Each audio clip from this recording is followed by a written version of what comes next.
Estamos hablando de los jóvenes en México. Como pudimos observar en los testimoniales, claramente tener un mejor acceso y una mayor calidad en la educación son parte de las expectativas que tienen los jóvenes. Otras de ellas es que puedan ser incorporados de manera eficaz al mercado laboral con salarios bien remunerados y en condiciones que no solamente sean temporales, sino que tengan una contratación permanente. Otra de las características que podemos observar de los jóvenes es que están buscando espacios y diálogo para que puedan darle cabida a la innovación, a la creatividad y al emprendimiento que caracteriza a esa etapa de la vida. Para hablar de estos temas y otros, nos acompaña como todos los programas Alfonso Rodríguez. Alfonso, gracias por acompañarnos. ¿Qué tal, Tulio? ¿Cómo estás? Bien, Alfonso, pues todos hemos sido jóvenes. ¿Te acuerdas? Tú y yo participamos en un grupo con otros amigos de jóvenes y siempre nuestra bandera era la innovación, la creatividad, el compromiso, las ganas de transformar. Hoy la preocupación y la interrogante que tenemos tú y yo es si los jóvenes de la generación anterior a la cual pertenecemos tuvieron la posibilidad de transformar este país y si los jóvenes que hoy están en una nueva generación tienen una misma visión, comparten los mismos valores y tienen esa actitud transformadora. Hoy tenemos una información, Tulio, que hace referencia a la organización OIN, que tiene que ver con... OIN creo que se pronuncia. OIN, sí, tienes razón. Presenta el índice de participación de los jóvenes.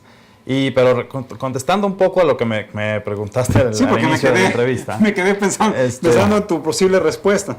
Sí, pues te quiero decir que yo creo que siempre la energía y la capacidad que tienen los jóvenes de modificar o de tener actitudes hacia el cambio, yo creo que siempre hay una resistencia de las personas que ya tienen, que ya están en los empleos o que están en el poder o en los partidos políticos, de tener una resistencia a ese cambio de transformación que vienen impulsando los jóvenes.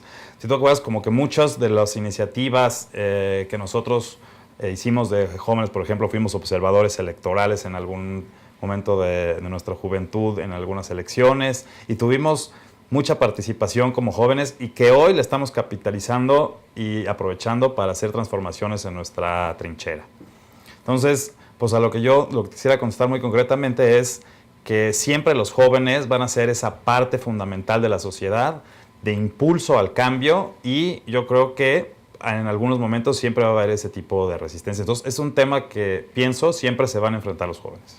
Y creo que tiene que ver en esta transformación de las instituciones, en donde hoy claramente las instituciones siguen siendo tradicionales a pesar de que estamos en un régimen democrático, pero las instituciones llevan muchos años y hoy pareciera ser que hay un viento, no solamente en México, sino en todo el mundo, de cómo transformar la naturaleza de esas instituciones para que los resultados, para que los programas, para que los planes, pues tengan una mayor cercanía con la población, para que tengan un mayor compromiso y una evaluación del impacto real de las acciones que llevan las diferentes instancias de gobierno.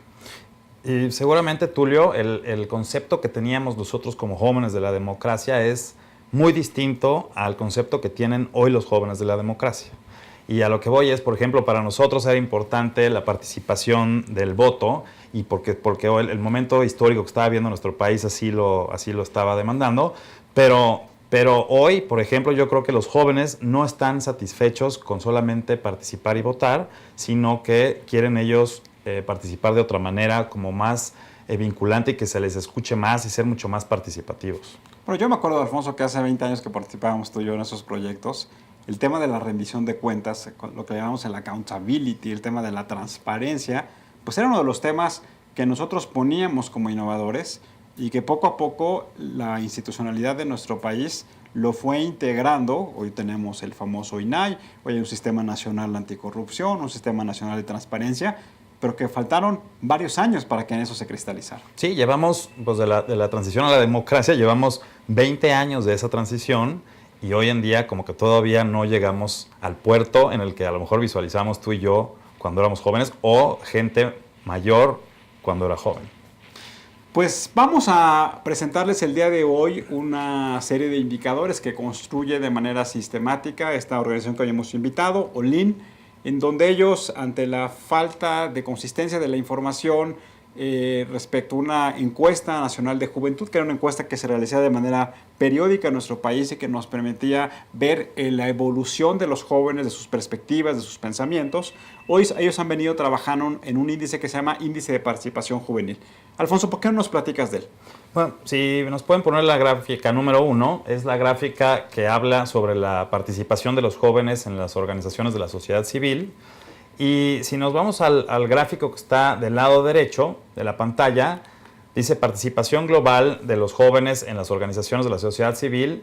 Y ahí viene que por cada 10 personas participan 4 de ellas son jóvenes. Entonces vemos que es una participación pues un poco importante desde el punto de vista... Bueno, es y si importante, hacemos... Alfonso, porque 4 de cada 10 quiere decir que es el 40%. Sí, claro que es importante. Lo que me llama la atención en la gráfica que están viendo ahí, y perdón que haya tomado la palabra, es que de esas 4 de cada 10, 3 de esas 10 están remuneradas. Entonces quiere decir que hoy las organizaciones de la sociedad civil se han convertido en un espacio de absorción de ese mercado laboral, de estos jóvenes que están egresando de las universidades. Sí, y si vemos también la misma gráfica, pero abajo, la parte de abajo, vemos que uno de cada las personas que participa, uno de cada 10, son tomadores de decisiones. Es decir, que todavía no tienen la posibilidad de ser parte de los cuerpos directivos, de los consejos de administración, de los comités técnicos, de los patronatos, que son los que dirigen estas organizaciones de la sociedad civil.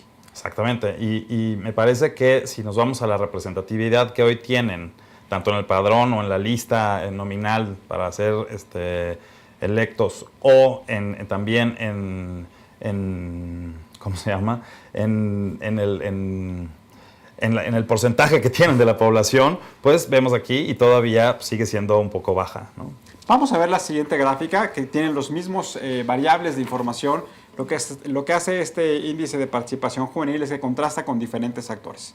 Y aquí vemos que su participación en las instituciones de educación superior, y aquí vemos, por ejemplo, que las universidades son las instituciones que más absorben al tema de los jóvenes, y me imagino que puede ser por el grado de vinculación que existe de manera obvia con los jóvenes al egresar de sus universidades, ¿no? Entonces aquí tenemos que de cada 10, 8 jóvenes participan en instituciones de educación superior, y que uno de cada 10 son remunerados, y uno de cada 10 también son tomadores de decisiones. Y eso llama la atención, porque claramente hoy las universidades lo que están haciendo es que están formando a los jóvenes, pero vemos que tiene una capacidad de absorción marginal, en el sentido de, como tú lo mencionabas, que solo uno de cada 10 participan formalmente empleados en las universidades. Cuando tú y yo estudiábamos en la universidad, ¿recuerdas? Había muchos de nuestros compañeros que trabajaban dentro de la universidad, y era parte de formar una carrera profesional en el ámbito académico, en donde muchas veces los alumnos se identificaban con algún profesor investigador, les interesaba la línea de investigación, el tema que estaban trabajando, y desde ahí empezaban a identificar una vocación. Por eso me llama mucho la atención que solamente uno de cada 10 tengan un empleo remunerado, porque entonces ahí lo que quiere decir, y es una interpretación tal vez de carácter subjetivo, de que no se está vinculando este enlace entre profesor e investigador con los jóvenes que están participando y que están por egresar de las universidades. Y yo creo que ese debería ser el vínculo natural, no solo las universidades, sino que la industria o las empresas pudieran captar ese capital humano que generan los jóvenes para que pueda ser incorporado al mercado laboral en las empresas. Vamos a ver la siguiente gráfica, si son tan amables. En la siguiente gráfica se habla de dependencias de gobierno, y aquí lo que está planteando es que 2 de cada 10 personas están involucradas en una institución de carácter gubernamental, son jóvenes. 1 de cada 10 también es, de cada 10 son funcionarios, son remunerados, y 1 de cada 10 también son tomadores de decisiones.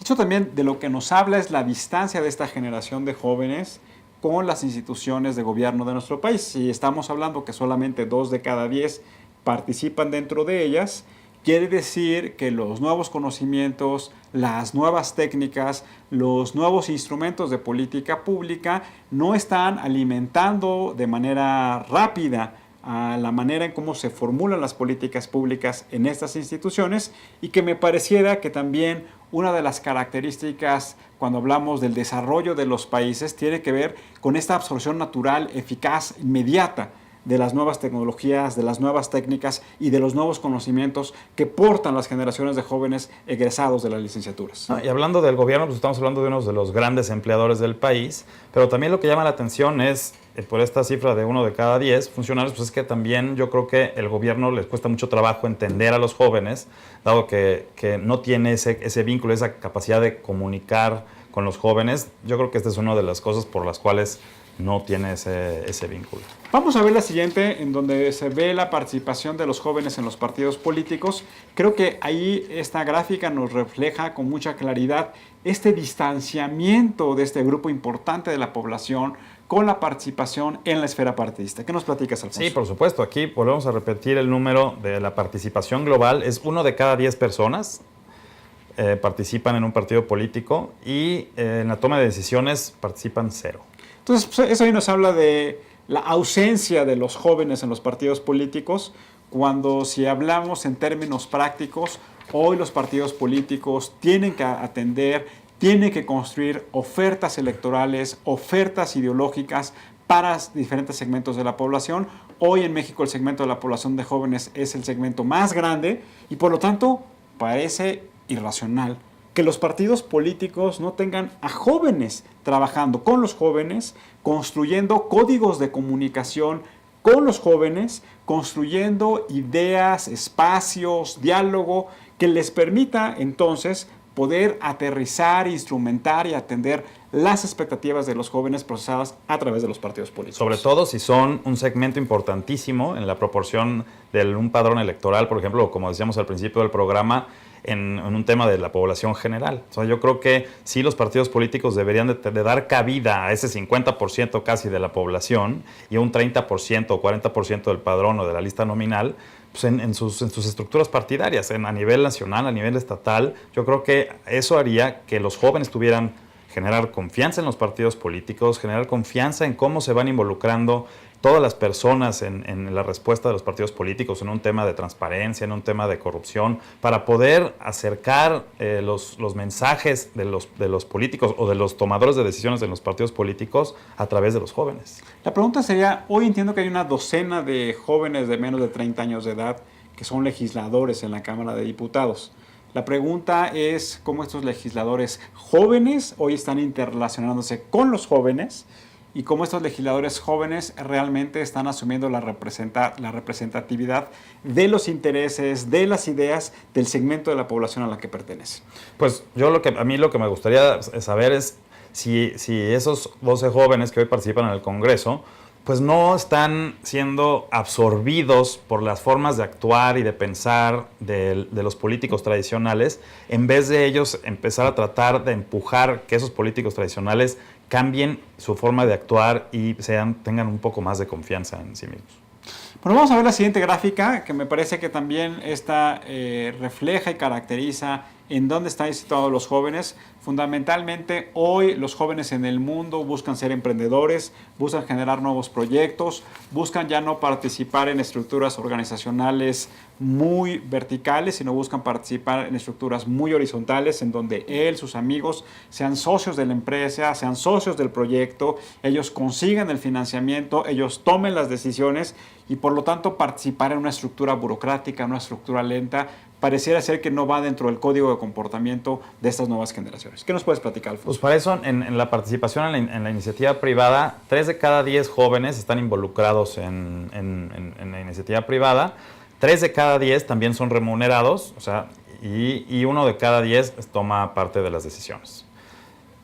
Bueno, pues aquí creo que es natural, pero también creo que es una buena noticia que sea el sector privado, que sean las empresas, que sean las industrias, que sea el sector servicios, quien está teniendo una mayor capacidad de absorción de las generaciones egresados de las universidades, de las escuelas técnicas, de las escuelas en donde se imparten estudios de posgrado, pues sea el sector privado.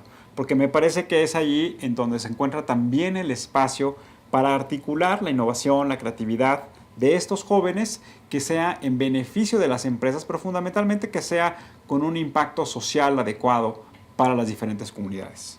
Hoy yo creo que vemos, o sea, en muchas empresas que son de jóvenes, y esas empresas son, sí, con un esquema totalmente diferente al tradicional como lo mencionabas. Y me parece importante el dato de que 3 de cada 10 jóvenes que participan en la empresa sean remunerados. O sea, es el 100% de los jóvenes que participan en la empresa hoy son remunerados. Lo que no vimos en todas las instituciones que nos reporta el índice de Hollín.